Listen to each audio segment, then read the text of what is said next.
Bismillahirrahmanirrahim. Assalamu alaikum. Hope all of you are fine. So before watching my video, please do subscribe my channel. Thank you. अच्छा, today I'm going to discuss with you the topic known as osmosis. ठीक है, हमने diffusion पढ़ा था, facilitated diffusion पढ़ा था, क्योंकि हम पैसेज ऑफ मटेरियल्स की बात कर रहे हैं थ्रू सेल्स. सो अब आज जो हम ट्रांसपोर्ट का वे पढ़ रहे हैं वो है ऑस्मोसिस. ठीक है, ऑस्मोसिस जी जस्ट लाइक डिफ्यूजन है, लेकिन इसके अंदर क्या है कि इसके अंदर जब हम डिफ्यूजन की बात कर रहे हैं, जो मटेरियल ट्रांसपोर्ट हो रहा है वो है वाटर.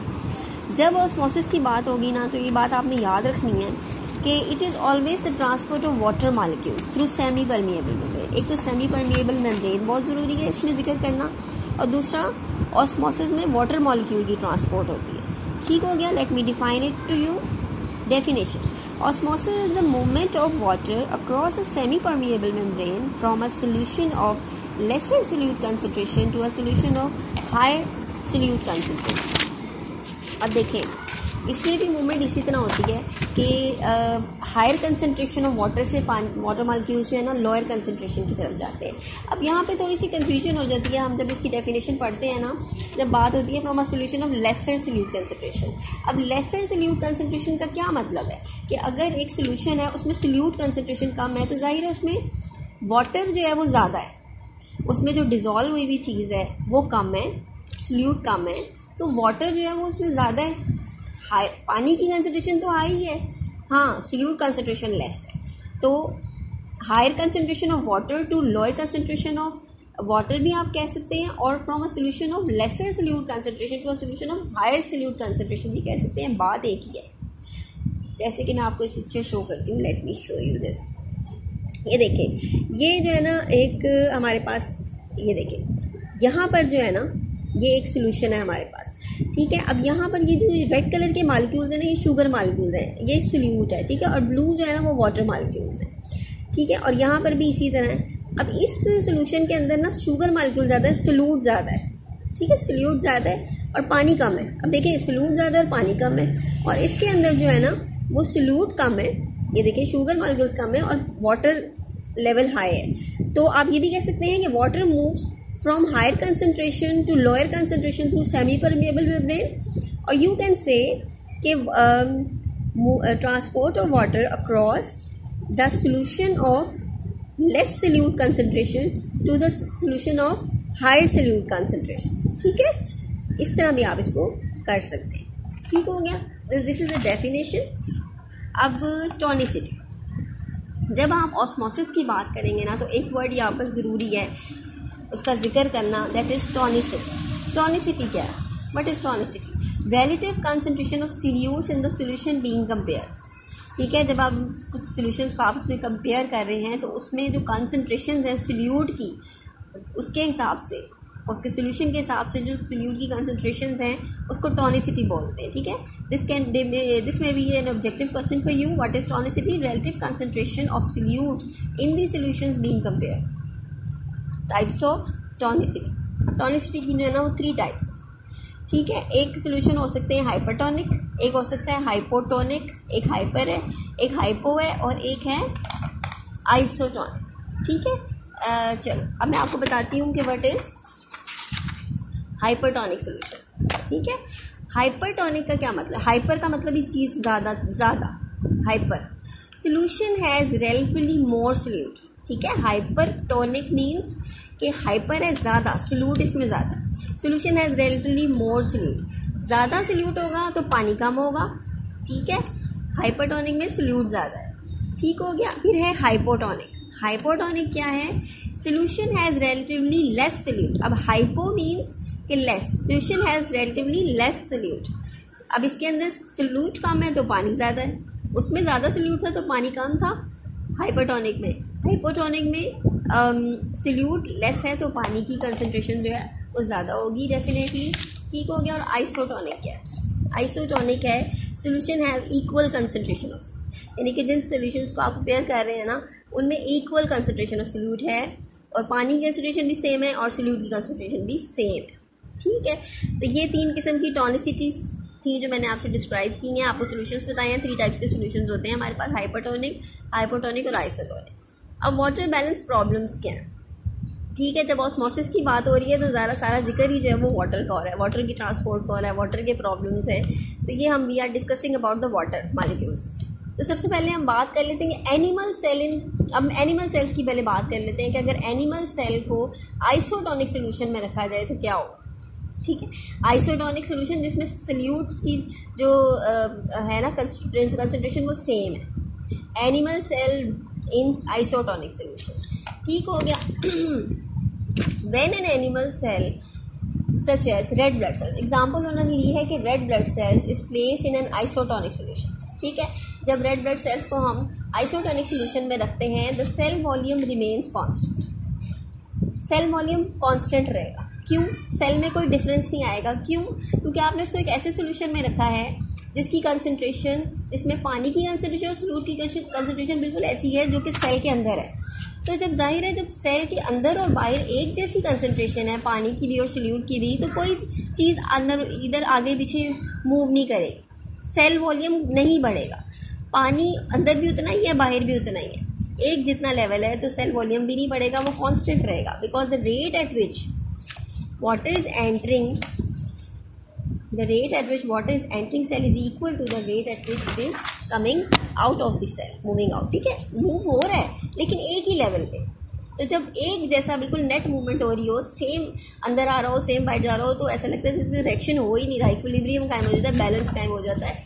तो आइसोटोनिक सोल्यूशन में जब हम एनिमल सेल को किसी को रखेंगे तो उसका वॉल्यूम बिल्कुल भी नहीं चेंज होगा, ना वो बड़ा होगा ना वो छोटा होगा, बल्कि वो सेम रहेगा। ठीक हो गया। एनिमल सेल इन हाइपोटोनिक सोल्यूशन। अब एनिमल सेल अगर हाइपोटोनिक सोल्यूशन में रखा जाए, हाइपोटोनिक मीन्स मैंने आपको बताया था कि जिसमें सल्यूट कम होगा। सल्यूट कम होगा तो इट मीन्स पानी ज़्यादा होगा। ठीक है, फर्स्ट करें मैंने एक सेल रखा है हाइपोटोनिक सोल्यूशन। अब क्या होगा, क्योंकि हाइपोटोनिक सोल्यूशन के अंदर पानी ज़्यादा है और सल्यूट कम है, तो वो पानी तो ज़्यादा है ना, वो हायर कंसनट्रेशन से लोअर कंसनट्रेशन की तरफ जाएगा, सेल के अंदर घुस जाएगा। Water enters and cell swells, और स्वेल जो है ना वो फूल जाएगा। और कई दफ़ा ये होता है कि एनिमल सेल जो है ना वो बर्स्ट कर देता है, जैसे एक बैलून नहीं फट जाता, बिल्कुल just like that it rupture हो जाता है सेल। ठीक है, मैं भी आपको पिक्चर भी इसकी दिखाऊंगी। अच्छा, उसके बाद ये तो हो गया हाइपोटोनिक सोल्यूशन। अब एनिमल सेल को अगर मैं रखूँ हाइपरटोनिक सोल्यूशन के अंदर, हाइपरटोनिक में मैंने आपको बताया था हाइपर मीन ज़्यादा, हाइपर का मतलब सल्यूट ज़्यादा है और पानी कम है।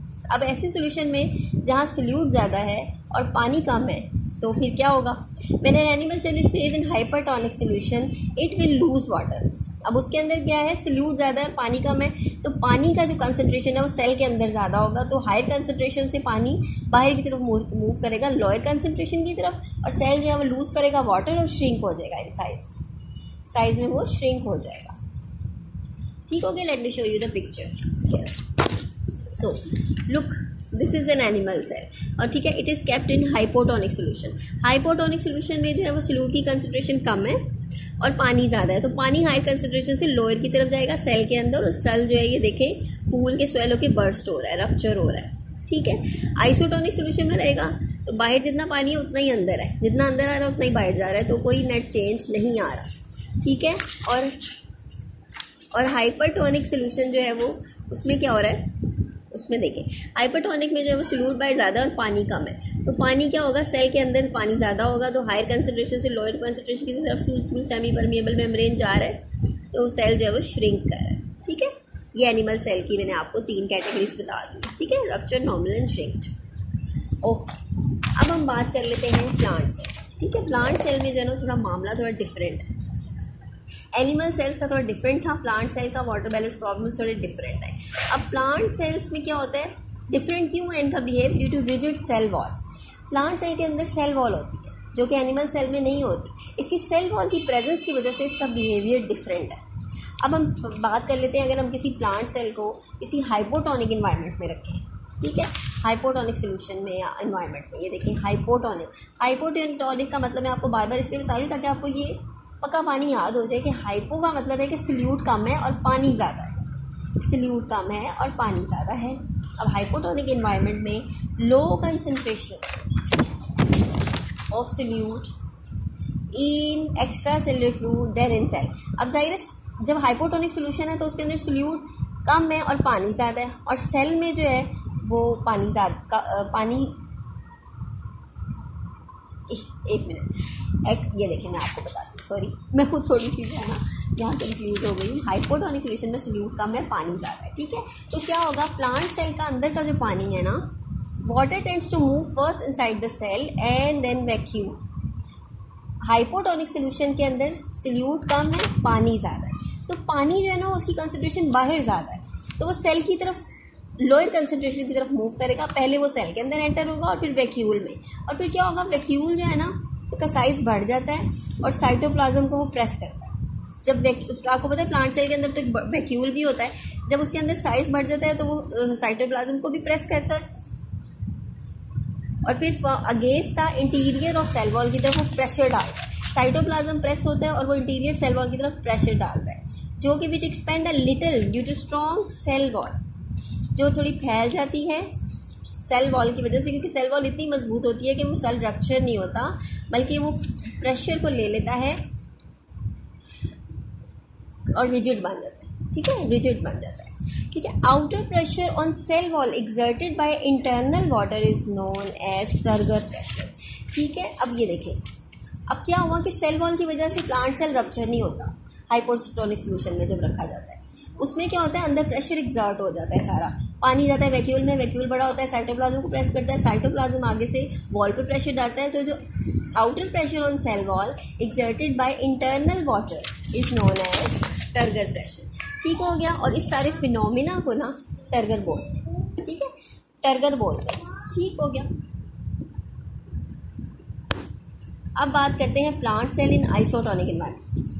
जब प्लांट सेल को आइसोटोनिक एनवायरनमेंट में रखा जाएगा, यानी कि बायोबी कंसंट्रेशन सोल्यूट की भी उतनी सेम होगी सेल और एनवायरनमेंट के अंदर, और पानी की भी सेम होगी, तो क्या होगा, तो इतना ज़्यादा अपटेक वाटर का नहीं होगा, ना ही बाहर पानी इतना जाएगा और ना अंदर आएगा, सेम जो है वो चल रहा होगा, तो प्लांट सेल जो है ना वो नॉर्मली रहेगा, उसमें इतनी टर्जिडिटी नहीं प्रोड्यूस होगी और वो फ्लैसिड ही रहेगा, यानी कि लूज और इतना ज़्यादा फर्म नहीं होगा, क्योंकि पानी जो है वो बहुत ज़्यादा अंदर भी नहीं आ रहा और बाहर भी नहीं जा रहा, तो फ्लैसिड रहेगा। उसके बाद है हाइपरटोनिक एनवायरनमेंट। हाइपरटोनिक एनवायरनमेंट यानी कि हाइपर मतलब सोल्यूट ज़्यादा है, पानी कम है, तो जाहिर है जब पानी बाहर कम होगा तो सेल में से पानी फटाफट सेल लूज़ करेगा वाटर और साइटोप्लाज्म श्रिंक हो जाएगा, ठीक है। हाइपरटोनिक में एनवायरनमेंट में plant cell lose water and cytoplasm shrink, और इस प्रोसेस को ना ये भी एक आपका ऑब्जेक्टिव क्वेश्चन हो सकता है, प्लाज्मोलाइसिस क्या है, the shrinking of cytoplasm is called plasmolysis in the plants, ठीक है, shrinking of cytoplasm is called plasmolysis. So ये जो सारा था ऑस्मोसिस का, और ऑस्मोसिस वाटर बैलेंस प्रॉब्लम्स थे एनिमल सेल में मैंने बताए, प्लांट सेल में बताए आपको।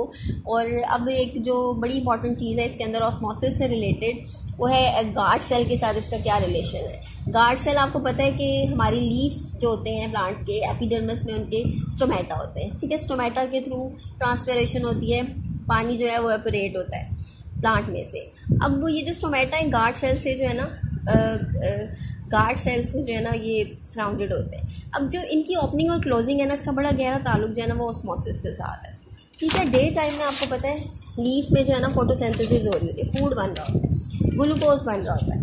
अच्छा, cells are making glucose in day time, तो सेल क्या हुआ, हाइपरटोनिक, यानी कि उसमें सोल्यूट ज़्यादा होता है, ग्लूकोज ज़्यादा है, पानी कम है, तो क्या होता है, पानी बाहर से एंटर हो जाता है फ्रॉम द अदर सेल, पानी जो है enters from the other cell, और सेल जो है ना स्वेल कर देते हैं, सेल क्या होते हैं, स्वेल कर जाते हैं, सूज जाते हैं और रिजिड हो जाते हैं, बो शेप्ड हो जाते हैं, और पोर उनके दरमियान बन जाते हैं। आपको पता है ना बीन शेप्ड स्टोमेटा बन जाते हैं, वो ऐसे रिजिड हो जाते हैं और उनके दरमियान एक पोर बन जाता है, वहाँ से फिर ट्रांसपिरेशन शुरू हो जाती है। और नाइट में क्या होता है, लो सोल्यूट कंसनट्रेशन होती है, जाहिर नाइट में तो नहीं ना फूड बन रहा, ग्लूकोज नहीं बन रहा, तो सोल्यूट की कंसनट्रेशन कम हो जाती है और पानी जो है ना वो ज़्यादा हो जाता है। तो फिर होता क्या है, वाटर लीव्स करता है, देन वाटर वहाँ से जो है वो पानी बाहर निकलना शुरू हो जाता है, और वो स्टोमेटा जो है दोबारा पतले हो जाते हैं, फ्लैसिड हो जाते हैं और आपस में रेस्ट पोजीशन में आ जाते हैं और स्टोमेटा दोबारा से क्लोज हो जाते हैं, ठीक है।